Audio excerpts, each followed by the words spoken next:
जय श्री गुरुदेव। मित्रों, जीवन में कर्म तो सभी करते हैं और जिन कार्यों को लोग करते हैं उन कार्यों को ही लोग कर्म मानते हैं। लेकिन वास्तव में क्या जो कार्य हम कर रहे हैं वही कर्म है? और कर्म का धर्म क्या है? धर्म का कर्म क्या है? धर्म, कर्म और अध्यात्म आपस में कैसे जुड़े हुए हैं? इनसे जीवन किस तरह से प्रभावित होता है और इनके साथ योग की अवस्था कैसे जुड़ी हुई है? पिछले वीडियो में हमने कर्म, अकर्म और विकर्म की चर्चा की। हमने नित्य कर्म, नैमित्तिक कर्म और काम्य कर्मों की चर्चा की।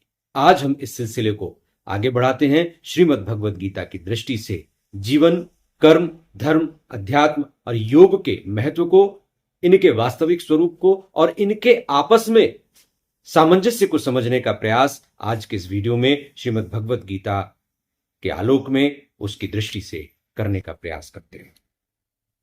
यहां भगवान श्री कृष्ण ने कहा है कि योगः कर्मसु कौशलम। बुद्धि समता से युक्त मनुष्य यहां जीवित अवस्था में ही पुण्य और पाप दोनों का त्याग कर देता है। अतः तू योग समता में लग जा, क्योंकि कर्मों में योग ही कुशलता है। आमतौर पर कर्मसु कौशलम योग ऐसा माना जाता है, कर्मों में कुशलता ही योग है। यानी कोई भी कार्य अच्छे ढंग से किया जाए, इसे आमतौर पर लोग योग मानते हैं। लेकिन वास्तव में श्री कृष्ण ने यहां पर यह बात नहीं कही, क्योंकि कर्म में कुशलता यदि योग होता तो हम कोई भी कर्म करें। हम चोरी भी कुशलता से कर सकते हैं, ठगी भी कुशलता से कर सकते हैं, और इस संसार में हर विद्या के एक्सपर्ट्स मौजूद हैं। तो कोई जो व्यक्ति ठगी बहुत कुशलता से कर रहा है वो भी योग में स्थित है। जो लोग डिजिटल अरेस्ट कर रहे हैं उनकी कुशलता का तो कोई तोड़ ही नहीं है, तो क्या वो भी योग में स्थित है? वास्तव में कर्मसु योगः कौशलम, इसे ही सत्य मानना चाहिए। अर्थ यह है कि कर्मों में योग ही कुशलता है। कुशलता से कर्म करना योग नहीं है, कर्मों में योग ही कुशलता है। अब कर्मों में योग कैसे होता है? कर्मों में योग कैसे उतर सकता है? योग की धर्मशास्त्रों में परिभाषाएं मिलती हैं। महर्षि पतंजलि कहते हैं, योगश्चित्त वृत्ति निरोध। जब चित्त की वृत्तियों का निरोध हो जाता है तो योग हो जाता है। अब यहां पर भगवान श्री कृष्ण कहते हैं कर्मसु योगः कौशलम। जब कर्म में योग उतर जाता है तो जीवन कौशल बन जाता है। अब कर्मों में योग कैसे उतरेगा? कर्मों में योग तब उतरता है जब प्रभु का अनुग्रह होता है, हमारी भक्ति, हमारी निष्ठा, हमारी निश्चलता प्रबल होती है। तब हमें भगवान द्वारा सीधे अनुग्रह यानी दीक्षा प्राप्त होती है, या फिर हमें ऐसा गुरु मिलता है, ऐसा समर्थ सदगुरु जो हमारे जीवन में शक्तिपात से, अनुग्रह से योग को उतार देता है। और जब हमारे जीवन में योग उतरता है तो फिर कर्मसु योगः कौशलम हो जाता है। हमारे जीवन के प्रत्येक कर्म में योग पैदा हो जाता है और वो योग हमें परमात्मा से जोड़ता है। क्योंकि सामान्य रूप से जब हम कर्म करते हैं तो कर्म फल की आसक्ति में बंध जाते हैं। पिछले वीडियो में हमने इसकी चर्चा की है कि भगवान श्री कृष्ण ने कर्मों में आसक्ति का निग्रह करने की बात कही है। कर्मों के फल को उन्होंने अपना विषय बताया है, साधक का विषय नहीं, व्यक्ति का विषय नहीं। इसलिए कर्म फल से आसक्ति न रखते हुए, अटैचमेंट न रखते हुए, कुशलता से हम कर्म करें और कुशलता से कर्म करने के लिए योग का सहारा लें। तब समत्व बुद्धि से जो भी हम कर्म करते हैं वो हमारा धर्म बन जाता है, उसी से परमात्मा की प्राप्ति होती है। अब यहां पर बात आती है कि योग कर्मसु कौशलम, कर्मों में योग ही कुशलता है, ऐसा ही मानना चाहिए। भगवान भी योग में स्थित होकर कर्म करने की आज्ञा देते हैं।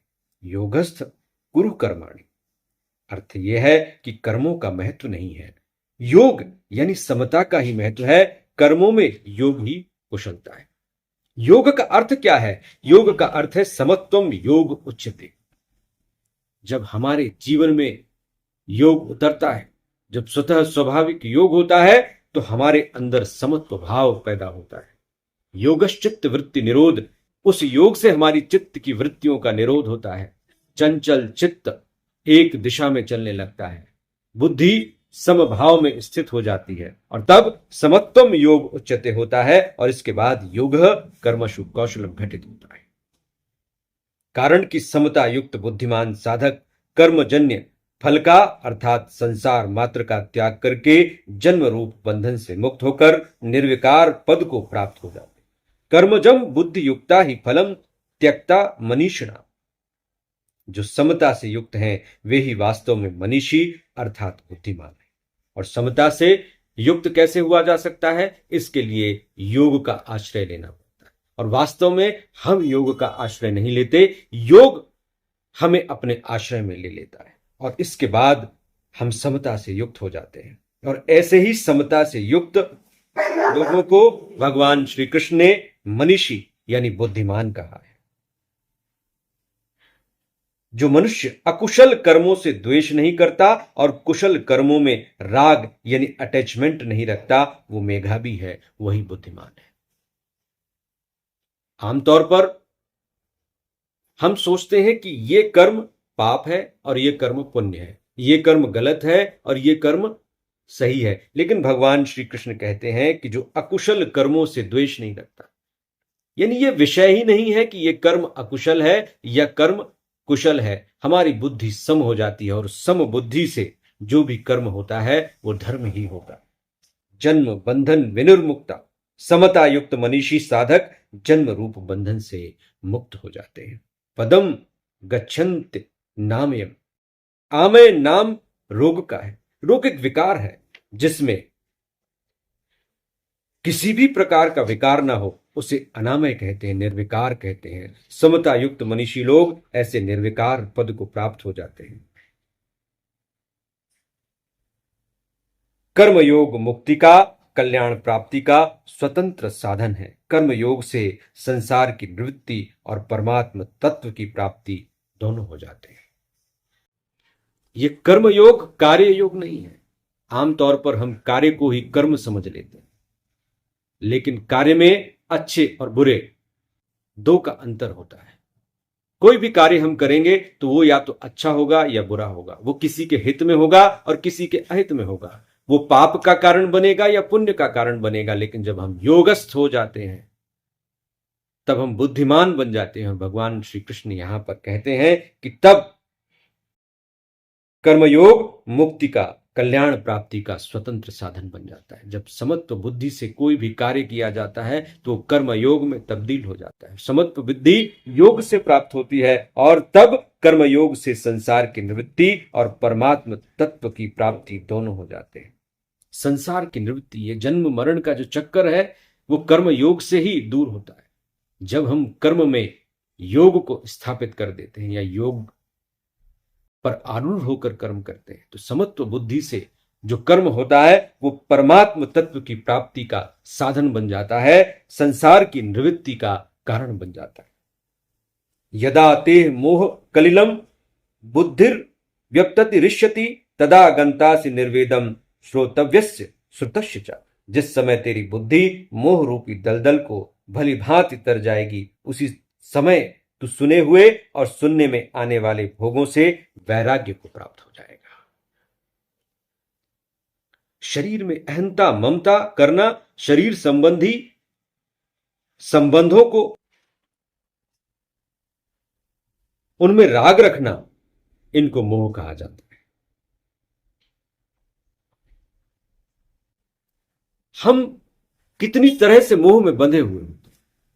अपने शरीर से मोह में बंधे हुए, शरीर की सुंदरता से मोह में बंधे हुए, शरीर के गठन से मोह में बंधे हुए, शरीर के स्वास्थ्य से मोह में बंधे हुए, अपने बालों से लेकर शरीर के प्रत्येक अंग प्रत्यंग में हमारी मोह और आसक्ति होती है, हमारा अटैचमेंट होता है।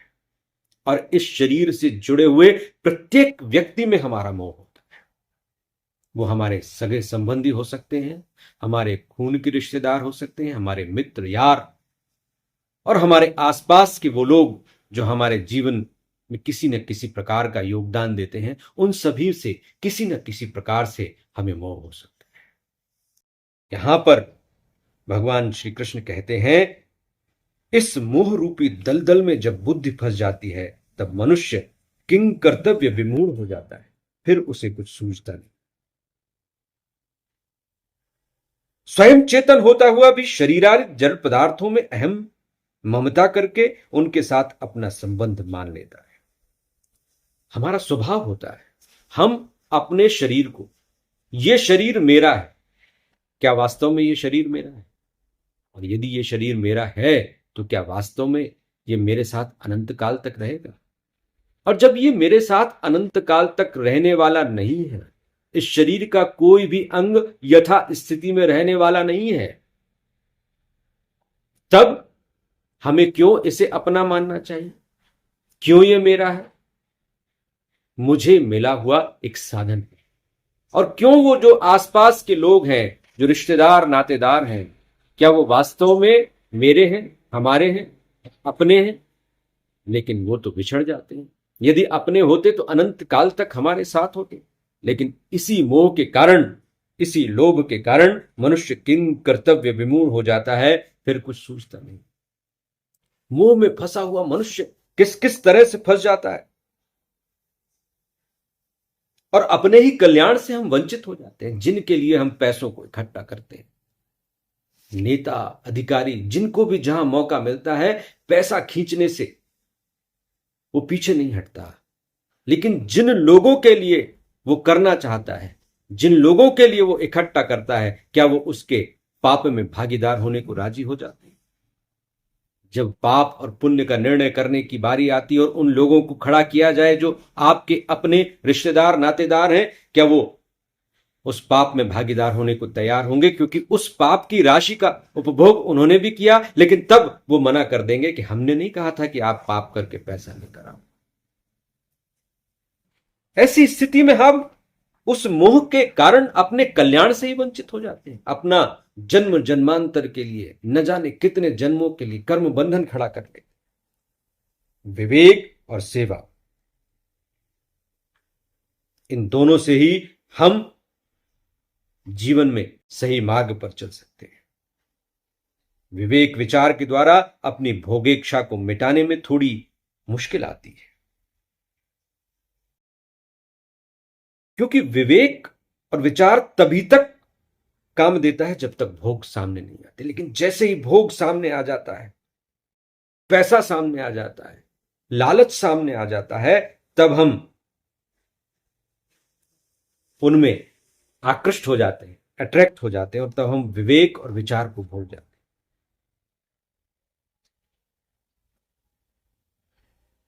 और आगे भगवान श्री कृष्ण कहते हैं, जिस काल में शास्त्रीय मतभेदों से विचलित हुई तेरी बुद्धि निश्चल हो जाएगी और परमात्मा में अचल हो जाएगी, उस काल में तू योग को प्राप्त हो जाएगा। जिस काल में शास्त्रीय मतभेदों से विचलित हुई तेरी बुद्धि निश्चल हो जाएगी और परमात्मा में अचल हो जाएगी। शास्त्रीय मतभेदों, बुद्धि के खेल में कितने प्रकार के भेद और मतभेद खड़े हो गए, और उन मतभेदों के कारण हम विचलित हो जाते हैं। अपने और पराये का भेद खड़ा हो जाता है। अपने आप को श्रेष्ठ साबित करने या अपने धर्म को, अपने मत को श्रेष्ठ साबित करने में हम लग जाते हैं, और इसके कारण बुद्धि अपवित्र हो जाती है। लेकिन जब यह विचलन योग के द्वारा, योगारूढ़ होकर कर्म करने से, समता बुद्धि से यह विचलन खत्म हो जाता है, तो बुद्धि निश्चल हो जाती है और परमात्मा में अचल हो जाती है। परमात्मा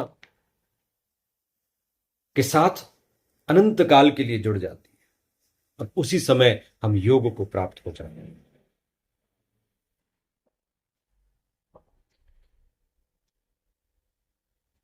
पुस्तकों की पढ़ाई करने का, शास्त्रों की बातें सीखने का उद्देश्य न हो, प्रत्युत केवल तत्व का अनुभव करने का उद्देश्य हो, तो वो शास्त्रीय मोह से तर जाता है। आमतौर पर शास्त्रीय मोह में हम कैसे पढ़ते हैं? हम हर बात को बुद्धि और तर्क के माध्यम से समझना चाहते हैं। और आप YouTube पर भी देखेंगे ऐसे कितने लोग हैं, गीता जी में श्लोक में ये कहा, श्लोक में ये कहा, वेदों में श्लोक में ये कहा, श्लोक में ये कहा। अंबेडकर भी ऐसे ही तर्क बुद्धि में उलझ गए और वो वेदों में, शास्त्रों में ऐसी बातें ढूंढने लगे जिनके जरिए यह साबित किया जा सके कि इनमें तत्व की बात नहीं है बल्कि लोगों को फंसाने की बात है। और यहां पर भगवान श्री कृष्ण ने कहा कि जब आप तत्व को छोड़कर शास्त्रीय मोह में फंस जाते हो तो आप भी विचलित होने लगते हो। मूल बात यह है कि शास्त्रों का अध्ययन, शास्त्रों का मनन और चिंतन हम तत्व को जानने के लिए करें। छोटी छोटी बातों में उलझकर, अपनी तर्क और बुद्धि लगाकर हम अपने आप को भी फंसाते हैं और दूसरों को भी फंसाते हैं। इसलिए लोग छोटी छोटी बातों की इतनी लंबी लंबी विवेचनाएं और व्याख्याएं करते हैं जिनका कोई अर्थ नहीं होता। वास्तव में शास्त्र और शास्त्रोक्त बातों का अर्थ इतना ही है कि वो हमें परमात्मा के मार्ग में, योग के मार्ग में प्रेरित करें। इससे अधिक उनका कोई उद्देश्य नहीं।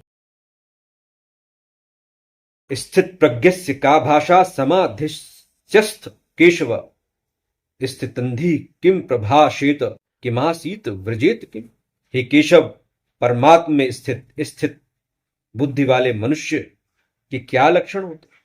वह स्थिर बुद्धि वाला मनुष्य कैसे बोलता है, कैसे बैठता है और कैसे चलता है, अर्थात व्यवहार करता है। यहां स्थित प्रज्ञ की बात आती है। यह स्थित प्रज्ञ होता क्या है, इसके लक्षण क्या होते, कैसे बोलता है, कैसे बैठता है, कैसे चलता है, अब भगवान श्री कृष्ण इसके बारे में बताएंगे। स्थित प्रज्ञस्य, साधक और सिद्ध दोनों का वाचक ये शब्द, जो साधन से कभी विचलित नहीं होता, ऐसा साधक स्थित प्रज्ञ, स्थिर बुद्धि वाला कहलाता है। और परमात्म तत्व का अनुभव होने से जिसकी बुद्धि स्थिर हो गई है, ऐसा सिद्ध भी स्थित प्रज्ञ है। स्थित प्रज्ञ शब्द से साधक और सिद्ध दोनों के लिए उपयुक्त हुआ है।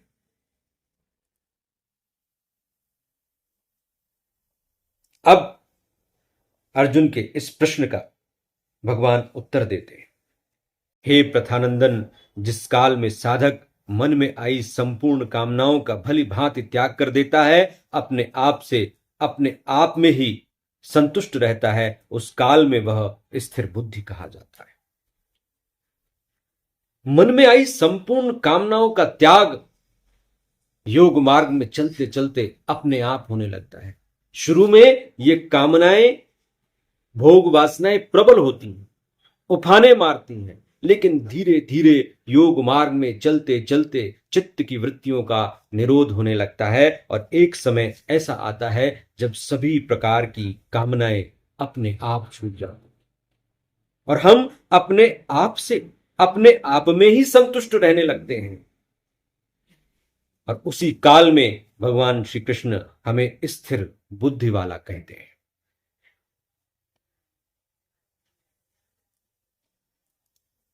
आत्मन्ये वात्मना तुष्ट, जिस काल में संपूर्ण कामनाओं का त्याग हो जाता है। स्थित प्रज्ञस्त दोच्यते, जब बहु शाखाओं वाली अनंत कामनाओं को अपने में मानता था, उस समय भी वास्तव में कामनाएं अपने में नहीं थी और स्वयं स्थित प्रज्ञ ही था, परंतु उस समय अपने में कामनाएं मानने के कारण बुद्धि स्थिर न होने से वह स्थिर प्रज्ञ नहीं कहा जाता था, अर्थात उसको अपनी स्थित प्रज्ञता का अनुभव नहीं होता था। अब आगे के 2 श्लोकों में स्थित प्रज्ञ कैसे बोलता है, इस प्रश्न का भगवान श्री कृष्ण उत्तर देते हैं। दुखों की प्राप्ति होने पर जिसके मन में उद्वेग नहीं होता और सुखों की प्राप्ति होने पर जिसके मन में स्पृहा नहीं होती तथा जो राग भय और क्रोध से सर्वदा रहित हो गया है वह मननशील मनुष्य स्थिर बुद्धि कहा जाता है। दुखों की संभावना और उसकी प्राप्ति होने पर भी जिसके मन में उद्वेग नहीं होता, कोई दुख आए उस दुख के आने के बाद भी जो विचलित नहीं होता, डिस्टर्ब नहीं होता, और दुख आने की आशंका से जिसके मन में कोई भय नहीं होता, उद्वेग नहीं होता, एंजाइटी नहीं होती, और जो राग भय और क्रोध से सर्वथा रहित हो गया है, यानी किसी के प्रति ना तो राग है ना ही द्वेष है, किसी के प्रति ना तो अटैचमेंट है, किसी से डिटैचमेंट भी नहीं, और वो मननशील मनुष्य स्थिर बुद्धि कहा जाता है। स्थिर प्रज्ञ के बाद स्थिर बुद्धि के यहां पर भगवान श्री कृष्ण लक्षण देते, वीत राग भय क्रोध, संसार के पदार्थों का मन पर जो रंग चढ़ जाता है उसे राग कहते हैं। पदार्थों में राग होने पर अगर कोई सबल व्यक्ति उन पदार्थों का नाश करता है, उनसे संबंध विच्छेद करता है, उनकी प्राप्ति में विघ्न डालता है तो मन में भय उत्पन्न होता है, और अगर वो व्यक्ति निर्बल होता है तो मन में क्रोध होता है। लेकिन जिसके भीतर दूसरों को सुख पहुंचाने का, उनका हित करने का, उनकी सेवा करने का भाव जागृत हो जाता है, उसका राग स्वाभाविक ही मिट जाता है। राग के मिटने से भय और क्रोध भी नहीं रहते, वो राग भय और क्रोध से हमेशा के लिए अलग हो जाता है। अब भगवान श्री कृष्ण कहते हैं सब जगह आसक्ति रहित हुआ मनुष्य उस शुभ अशुभ को प्राप्त करके न तो प्रसन्न होता है न द्वेष करता है, उसकी बुद्धि स्थिर है। यह सर्वत्र नभिष्नेह, जो सब जगह स्नेह रहित है, अर्थात जिसकी अपने कहलाने वाले शरीर, इंद्रियां, मन, बुद्धि, स्त्री, पुत्र, घर, धन आदि किसी में आसक्ति, लगाव न रहा, तत् प्राप्य शुभा शुभम न विनंदती न द्वेष्टि। जब उस मनुष्य के सामने प्रारब्ध वशात यानी प्रारब्ध के कर्म फलों के कारण शुभ अशुभ, शोभनीय अशोभनीय, अच्छी मंदी, अनुकूल प्रतिकूल परिस्थिति आती है, तब वह अनुकूल परिस्थितियों को लेकर अभिनंदित नहीं होता और प्रतिकूल परिस्थिति को लेकर द्वेष नहीं होता।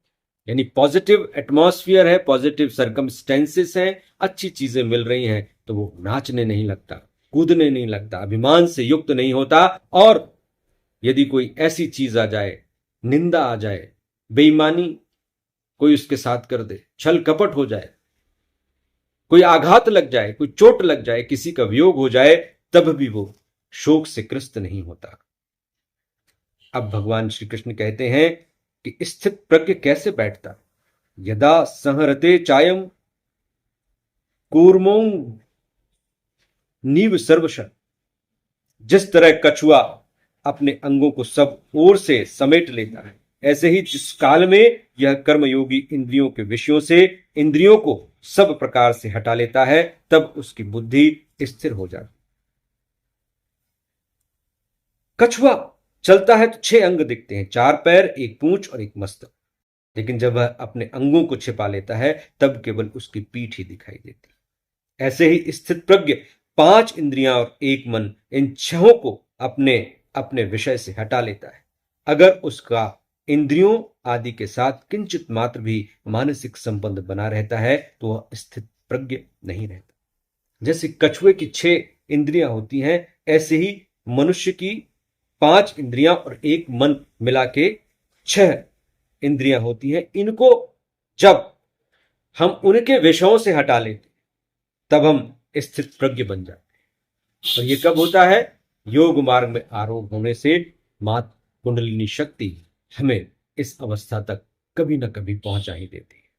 आखिर ये इंद्रियां कैसे भटकाती हैं, इनसे निष्काम भाव कैसे पैदा नहीं होता, आगे भगवान श्री कृष्ण बहुत सारी बातें हमें बताते हैं। अगले वीडियो में इन सब विषयों की हम चर्चा करेंगे। आज का जो विषय था, आज का जो संदर्भ था, उसमें हमने समझा कि कैसे स्थिर बुद्धि प्राप्त होती है, कैसे योग से कर्मों में कुशलता आती है, योग कर्म कुशलता, धर्म धर्म का मर्म, योग और योग के साथ स्थिर बुद्धि, इन सब विषयों पर आज हमने काफी महत्वपूर्ण बातें की। उम्मीद है ये वीडियो आपको पसंद आया होगा। अगले वीडियो में हम आगे की चर्चा आगे बढ़ाएंगे। जय श्री गुरु।